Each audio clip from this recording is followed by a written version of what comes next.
YCP అధినేత జగన్ పిలుపు మేరకు కృష్ణా జిల్లా అవనిగడ్డ నియోజకవర్గంలో శివాలయం, మోపిదేవి, శ్రీ సుబ్రహ్మణ్యేశ్వర స్వామి ఆలయాల్లో మాజీ ఎమ్మెల్యే సింహాద్రి రమేష్ బాబు ఆధ్వర్యంలో పూజలు నిర్వహించారు. ఈ కార్యక్రమంలో వైసీపీ నేతలు, కార్యకర్తలు పాల్గొన్నారు. తిరుపతి లడ్డు విషయంలో అసత్య ప్రచారం చేయొద్దని కూడా సూచించారు Simhadri Ramesh Babu. CM Chandrababu divert politics చేస్తున్నారని ఆయన మండిపడ్డారు.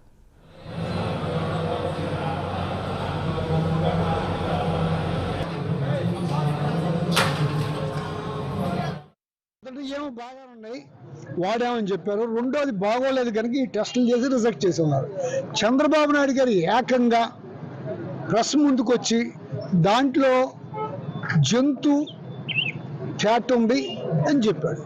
అదే రోజు మరుసటి రోజు ఈనాడు పేపర్లో పంది కొవ్వు ఉందని చెప్పి, ఇదంతా ఏంటంటే ఒక కుట్రపూరితమైన రాష్ట్ర ప్రజలకి గత 100 రోజుల క్రితం చేసిన వాగ్దానాలు, ఏ వాగ్దానాన్ని నెరవేర్చలేక, సూపర్ 6 అమలు చేయలేక, దాని డైవర్షన్ కోసం జగన్మోహన్ రెడ్డి గారు ఎక్కడికి వెళ్ళినా ఆదరణ తగ్గలేదు.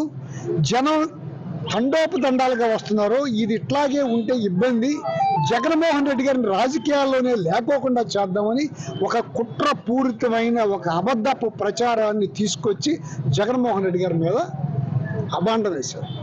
అది ఆ ప్రభుత్వంలో కలిపిందని. ఆ ప్రభుత్వానికి కల్తీ కలిసినప్పుడు ఆ ప్రభుత్వానికి సంబంధం లేదు. జూన్ 12 ఆయన ఎక్కాడు. కొత్తగా టెండర్ వచ్చిన వాళ్ళు జూన్ 12 స్టార్ట్ చేశారు.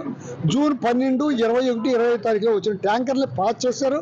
అవి వెళ్ళిపోయి మళ్ళీ తర్వాత జూలై 12వ తారీఖు నుంచి వచ్చిన ట్యాంకర్ని మళ్ళీ టెస్ట్ చేస్తే అది క్వాలిటీ లేదు. అది ఎవరితో బాధిస్తా?